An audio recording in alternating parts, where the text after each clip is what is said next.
Well, greetings everyone, and welcome back to our Standing Watch program. What do we know about the three kings or wise men coming from the east to visit the newborn King of the Jews, Jesus Christ? What do we know about the Star of Bethlehem?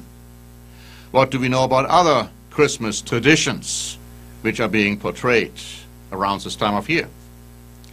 Well, first of all, let me explain to you that the Bible nowhere says how many wise men came to greet Christ.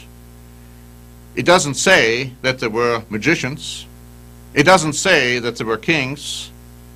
And it doesn't say that they came during the night when Christ was born. I'd like to read to you from the British Daily Telegraph, dated December 20, 2007, quoting Archbishop of Canterbury, Dr. Rowan Williams, and this is what he had to say according to the paper. He said the Christmas story of the three wise men was nothing but a legend. He claimed that there was certainly nothing to prove that there were three of them or that there were kings. He went on to say that other Christmas story details need to be dispelled. He said there were probably no asses or oxen in the stable. He also argued that Christmas cards which showed the Virgin Mary cradling the baby Jesus, flanked by shepherds and wise men, were misleading.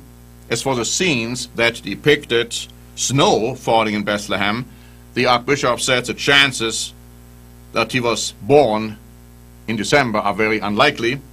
He added Jesus was probably not born in December at all. He said Christmas was when it was because it fitted well with the winter festival. See, and that's the key to understand. The Bible doesn't say that Christ was born on December 25. In fact, it strongly indicates that that couldn't have happened, because during that night shepherds were still on the field with their sheep, and that never would have happened in December.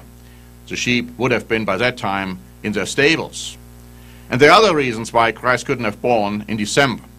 But you see, pagan worshippers celebrated the birthday of their sun god on December 25. And these sun gods are called Mithra or Attis or even Baal. And of course, Christmas was already celebrated by pagan worshippers long before the birth of Jesus Christ. That should give us reason to think and meditate about what we are doing today and why we are doing it. Now, I'd like to also quote to you from a German magazine, PM, which had this to say a few years ago about the so-called three holy kings. It pointed out that in the Gospel we are not told how many there were. The Oriental churches speak of 12. Jacob of Edessa, who lived in about 640 after Christ, one of the most important ancient writers of the Church of the Jacobites, writes, "They were from Persia, but they were not three, as portrayed by artists for the people, as derived from the threeness of the gifts of gold, myrrh, and frankincense, but rather 12, as can be seen in many traditions.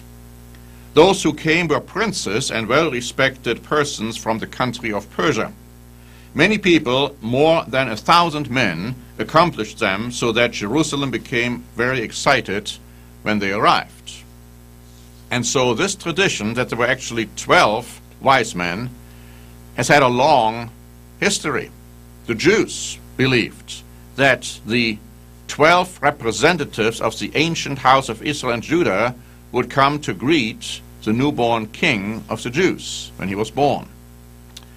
I also like to read to you from the Bible Encyclopedia, which has this to say: "There is no indication that they, the wise men, practiced sorcery or claimed magical powers.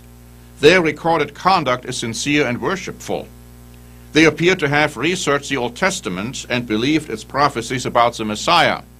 And as I will point out in a moment, those prophecies also said that the star would arise when the king would be born." It goes on to say, the record does not specifically say that there were three or that there were kings, but there was obvious wealth involved. They did not arrive until possibly almost 2 years after Christ's birth, certainly sometime after his presentation in the temple. There is no mention of camels or any mode of transportation in the biblical record. There is also no mention of their names. Did you catch that? These wise men didn't arrive at the time when Christ was born. They arrived quite some time later. Because you see, the star appeared to them in the east, led them to Jerusalem, where they talked to Herod, and then they found out that the newborn king would be born in Bethlehem, and then the star appeared again and led them to the way where Christ was at that time. And the Bible says he was no longer in a stable, he was in a house. Now what about that star? Some have said, oh, this was just a constellation in the universe, and the way the planets and the suns got together, it kind of helped to create a little bit more light. And people have even used that quote-unquote astronomic natural constellation to figure out when Christ was born. That's, of course, utter nonsense. You see, here's an article I'd like to read to you from J.H. Blunt in the Annotated Bible. He has this to say: taking the evidence into account and not mere conjecture, the star must have been an appearance of a supernatural kind. It guided them westward to Jerusalem. It afterwards moved in a manner so different from that of fixed stars, planets, or even ordinary comets, that they could distinguish its motion as leading them 6 miles southward to Bethlehem. Then it stood, as stars are never known to stand still. It may have been a guiding angel, and such an idea is in accordance with that of ancient art. The Bible many times refers to angels as stars, compares them with stars. We read in the book of Revelation that Jesus Christ, the Lamb, has 7 stars in his hands, and then he identifies them as the 7 angels of the 7 churches. In the Old Testament, you find that angels sometimes are compared with morning stars. And so it is very likely that the star which is referred to here in the Gospels is actually an angel, leading the wise men who apparently understood who that star was to Jerusalem and then to Bethlehem. But what about other quote-unquote Christmas traditions? For instance, the Christmas tree and the fact that people are putting presents under the Christmas tree for their children.